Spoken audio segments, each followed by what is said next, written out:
പരിശുദ്ധ അമ്മയ്ക്കും തൃക്കുമാരനും 1000 നന്ദി. ഞാൻ കർണാടകയിൽ നിന്ന് വരുന്നു. എൻ്റെ പേര് ബെന്നി.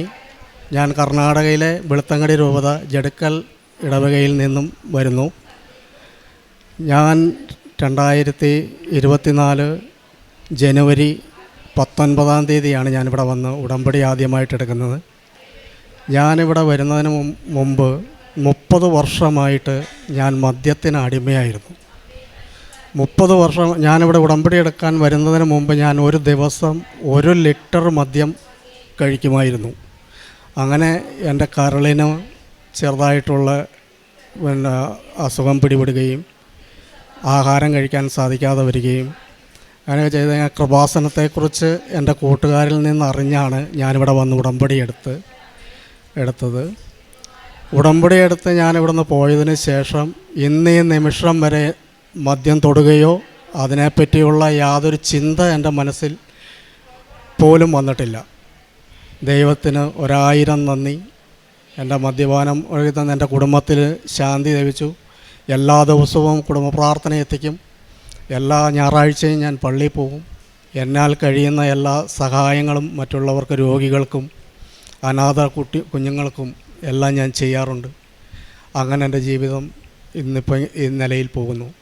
മറ്റൊരു അത്ഭുതം എൻ്റെ ജീവിതത്തിൽ അമ്മ നേടിത്തന്നത്, ഞാനൊരു റബ്ബർ തോട്ടം പാട്ടത്തിനെടുത്ത് വെട്ടുന്ന ഒരു ആളാണ്. പണിക്കാരെ കൊണ്ട് വെട്ടിക്കും, ഞാൻ സ്വന്തവും വെട്ടും. പക്ഷേ ഞാൻ എന്തോ ഒരു തെറ്റിദ്ധാരണയുടെ മുകളിൽ അവിടുത്തെ ഒരു ജന്മിയുടെ തോട്ടമായിരുന്നു ഞാൻ എടുത്തിരുന്നത്. പല അസൂയക്കാരുടെയും ഒരു ഇത് കാരണം എനിക്ക് ആ തോട്ടം നഷ്ടപ്പെട്ടു പോയി.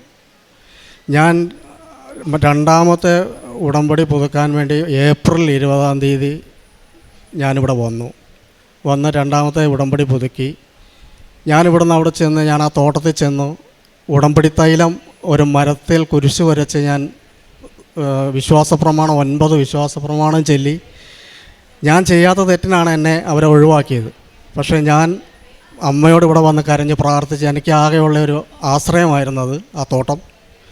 അങ്ങനെ ആ തോട്ടം എനിക്ക് ഞാൻ വിശ്വാസപ്രമാണം ചൊല്ലി ഉടമ്പടി തൈലം ഒഴിച്ച്, അതുപോലെ തന്നെ ഉപ്പ് ആ തോട്ടത്തിൽ ഞാൻ ഇടുകയും 9 വിശ്വാസപ്രമാണം ചൊല്ലി ഞാൻ പ്രാർത്ഥിച്ചിട്ട് ഞാൻ വീട്ടിലേക്ക് പോന്നു. വൈകുന്നേരം രാവിലെ ഞാൻ പ്രാർത്ഥിച്ചിട്ട് വീട്ടിൽ വന്നു.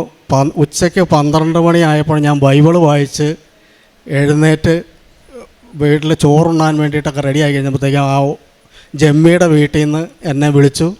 നീ വേഗം ഇവിടെ പോകാമെന്ന് പറഞ്ഞു. ഞാൻ അവിടെ ചെന്ന് കഴിഞ്ഞപ്പോൾ എന്നോട് ജമ്മി പറഞ്ഞു, ഈ തോട്ടം വേറെ ആർക്കും ഞാൻ കൊടുക്കില്ല, നീ തന്നെ ഇത് നോക്കി കണ്ടെടുത്തോ, നീ തന്നെ പിന്നെ പണിയെടുപ്പിച്ച് നീ എടുത്തോളാൻ പറഞ്ഞ് എൻ്റെ ജീവിതമാർഗം എനിക്ക് വീണ്ടും തിരിച്ചു തന്നു. പരിശുദ്ധ അമ്മയ്ക്കും തൃക്കുമാരനും 1000 നന്ദി. പ്രേക്ഷിത വേല ചെയ്യുന്നത് എൻ്റെ കഴിവിൻ്റെ അനുസരിച്ച് ഞാൻ അവിടെ പിന്നെ ഇടവള്ളിയിലും അതുപോലെ തന്നെ എൻ്റെ അവിടെങ്ങളിലും രോഗികളായിട്ടുള്ള പലർക്കും ആരും അങ്ങനെ പേര് വെളിപ്പെടുത്താനൊന്നും സാധിക്കാത്ത രീതിയിൽ ഞാൻ ആരും അറിയാതെ ഓരോരുത്തർക്കും ഞാൻ എന്നാൽ കഴിയുന്ന എൻ്റെ സഹായം ഞാൻ ചെയ്യുന്നുണ്ട്. അതുപോലെ തന്നെ അവിടെ ഫ്രീ ആയിട്ട് രോഗികളെ കൊണ്ടുപോകാൻ സേവനം ചെയ്യുന്ന ഒരു സഹോദരൻ ഒരു ആംബുലൻസ് മേടിക്കുന്നു. ആ ആംബുലൻസ് മേടിക്കാനുള്ള സഹായം എന്നിൽ നിന്ന് കഴിയുന്ന സഹായം ഞാൻ ചെയ്തു. അതുപോലെ തന്നെ പത്രം ഞാൻ എല്ലായിടത്തും എത്തിച്ചു. കാരണം പത്രം അവിടെ ഹൈന്ദവർക്ക് കൊടുക്കാനൊരു പിന്നെ ബുദ്ധിമുട്ടുണ്ട് ഞങ്ങൾക്കവിടെ. കാരണം എന്താണെന്ന് വെച്ചാൽ അവിടെ വർഗീയതയുടെ ഒരു പ്രശ്നമുണ്ട്. അതുകൊണ്ട് മലയാളികൾക്ക് മാത്രമേ അവിടെ പത്രം വിതരണം ചെയ്യാൻ ഞങ്ങൾക്ക് സാധിക്കുകയുള്ളൂ. അതുകൊണ്ട് ആ ഒരു പരിമിതിയിൽ നിന്നുകൊണ്ട് ഞാൻ പത്രം വിതരണം ചെയ്യുന്നുണ്ട്. എന്നാൽ കഴിയുന്ന സഹായങ്ങൾ ഞാൻ ചെയ്യുന്നുണ്ട്. എല്ലാവർക്കും വേണ്ടി പ്രാർത്ഥിക്കുന്നു. ഈശോയ്ക്കും പരിശുദ്ധ അമ്മയ്ക്കും 1000 നന്ദി എൻ്റെ കുടുംബത്തെ അനുഗ്രഹിച്ചതിന്. സുഭാഷിതങ്ങൾ 23:18 മുതൽ 21 വരെ തിരുവചനങ്ങൾ. തീർച്ചയായും നിനക്കൊരു ഭാവിയുണ്ട്, നിൻ്റെ പ്രതീക്ഷയ്ക്ക് ഭംഗം നേരിടുകയില്ല. മകനെ ശ്രദ്ധിച്ച് കേൾക്കുക, വിവേകം പുലർത്തുക, മനസ്സിനെ നല്ല വഴിക്ക് നയിക്കുകയും ചെയ്യുക. അമിതമായി വീഞ്ഞ് കുടിക്കുകയും മാംസം ഭക്ഷിക്കുകയും ചെയ്യുന്നവരുടെ കൂട്ടത്തിൽ പെടരുത്. എന്തെന്നാൽ മദ്യപനും ഭോജനപ്രിയനും ദാരിദ്ര്യത്തിലകപ്പെടും. മത്തുപിടിച്ച് മയങ്ങുന്നവന് കീറത്തുണി ഉടുക്കേണ്ടി വരും. പ്രിയമുള്ളവരെ, ഭൗതിക നേട്ടങ്ങൾക്കപ്പുറം ആത്മീയമായ ഒരു അടിത്തറയും ഒരു ബലപ്പെടുത്തലും നമുക്ക് സംഭവിക്കുന്നുണ്ടെങ്കിൽ അതാണ് ഉടമ്പടിയുടെ അനുഗ്രഹമെന്ന് പറയുന്നത്. സഹോദരൻ അതിനെയാണ് ഈ അൾത്താരയിൽ സാക്ഷ്യപ്പെടുത്തിയത്. സഹോദരൻ പറഞ്ഞു, തൻ്റെ കയ്യിലിരുന്നൊരു പാഠം കൈവിട്ടുപോയി. ഒരു തരത്തിലും മാനുഷികമായി നേടിയെടുക്കുവാനാവാത്ത വിധം അത് നഷ്ടപ്പെടുകയും എന്ത് ചെയ്യുമെന്നറിയാതെ ക്ലേശിക്കുകയും അത് അമ്മയുടെ കരങ്ങളിലേക്ക് ഏൽപ്പിച്ചു കൊടുത്ത് പരിഹാരത്തിനായി പ്രാർത്ഥിക്കുകയും ചെയ്തു. ഉപ്പ് വിതറി ആ പാഠത്തിൽ ദൈവാത്മാവിൻ്റെ സംരക്ഷണം തേടി പ്രാർത്ഥിക്കുകയും അത് അത്ഭുതകരമാം വിധം തിരികെ കരങ്ങളിലേക്ക് ഉപയോഗിക്കുവാനാവുന്ന വിധത്തിൽ ലഭിക്കുകയും ചെയ്തുവെന്ന പ്രിയമുള്ളവരെ, ഓരോ നേർച്ച വസ്തുവും ദൈവശക്തി നിറച്ച് കൈമാറുന്നതാണ്. അത് ഇത്രയും നാളുള്ള ജോസഫ് അച്ഛൻ്റെ തൻ്റെ ആത്മീയ ജീവിതത്തിൻ്റെ ബലത്തിൽ, അമ്മ മാതാവിൻ്റെ പ്രത്യക്ഷീകരണത്തിൻ്റെ മാധ്യസ്ഥത്തിൽ, ഈശോയുടെ വിശുദ്ധ കുരിശിൻ്റെ അടയാളത്തിൽ തിരുരക്തത്താൽ ശുദ്ധീകരിച്ച് ഓരോ നേർച്ച വസ്തുവും അത് ആശീർവദിച്ച് നമ്മുടെ കരങ്ങളിലേക്ക് കൈമാറുമ്പോൾ, വിശ്വാസത്തോടെ അത് പ്രയോഗിക്കുമ്പോൾ നമുക്കത് ഔഷധമാകും, അഭിഷേകമാകും, തടസ്സങ്ങൾ മാറുന്നതിന് കാരണമാകും, വിളവുകൾ വർദ്ധിക്കുന്നതിന് അത് വളമായി തീരും. അതുകൊണ്ട് ഓരോ നേർച്ച വസ്തുവും അത് ദൈവശക്തി അതിൽ നന്നായി തന്നെ അതിൽ നൽകിക്കൊണ്ട് നമുക്ക് കൈമാറുകയാണ്.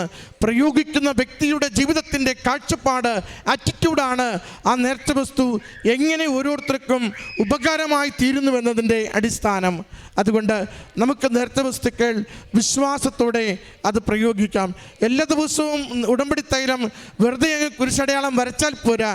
കുരിശടയാളം വരയ്ക്കുന്നുവെങ്കിൽ എന്തുകൊണ്ട് വരയ്ക്കുന്നുവെന്ന് സ്വയം ചോദിച്ചിട്ട്, ഇത് ദൈവശക്തി എന്നിൽ നിറയുവാൻ, ഇത് പരിശുദ്ധാത്മ ചൈതന്യത്താൽ വിശുദ്ധിയോടുകൂടി ജീവിക്കുവാൻ, ഇത് എൻ്റെ രോഗത്തെ സൗഖ്യപ്പെടുത്തുവാൻ, ഇതെൻ്റെ കുടുംബത്തിന് സമാധാനം നൽകുവാൻ, അമ്മ മാതാവിൻ്റെ സംരക്ഷണത്തിൽ ഞാൻ ഈ അഭിഷേക തൈലം കുരിശടയാളം വരയ്ക്കുന്നുവെന്ന് ഉള്ളിൽ തന്നെ പ്രാർത്ഥന കൊണ്ട്, ഉള്ളിൽ തന്നെ അമ്മ മാതാവിനെ ആ നിമിഷം ഓർത്ത് ജീവിതത്തോട് ചേർത്ത് പിടിച്ച് ഓരോ നേർച്ച വസ്തു നിങ്ങൾ ഉപയോഗിക്കുമ്പോഴും അത് അനുഗ്രഹത്തിനുള്ള കാരണവും സംരക്ഷണത്തിനുള്ള കാരണവുമായി മാറിക്കൊണ്ടിരിക്കും.